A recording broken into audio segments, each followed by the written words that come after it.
Burada bir restoran var, Pandeli restoran. Restoranın mutfağında yangın çıktı. İçerideki zaten çalışanlar, personel hep arkadaşlarımız.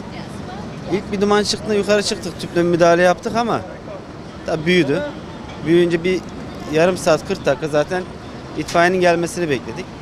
Onlar da müdahaleyi yaptı. Arkadaşlarda zaten sıkıntı yok. Ama tarihi bir alan olduğu için zaten daha bir önem vermemiz gerekiyor ama biraz itfaiyede gecikti tabii. Trafikten, şu Eminönü'nün trafiğinden dolayı.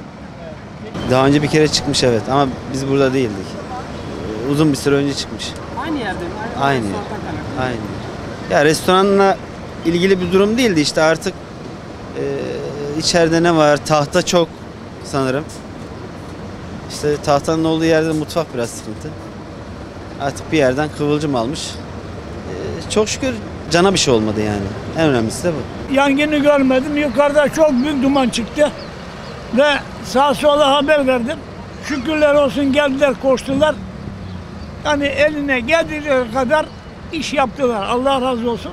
Çalıştılar. Ancak şimdi gördüm, sabahtan gördüm, buradaydım. Orada alev çıktı yukarıya. Dumanlar her tarafta kapattı. İtfaiyeler geldi. Teslim ettik. Gerekeni yaptılar.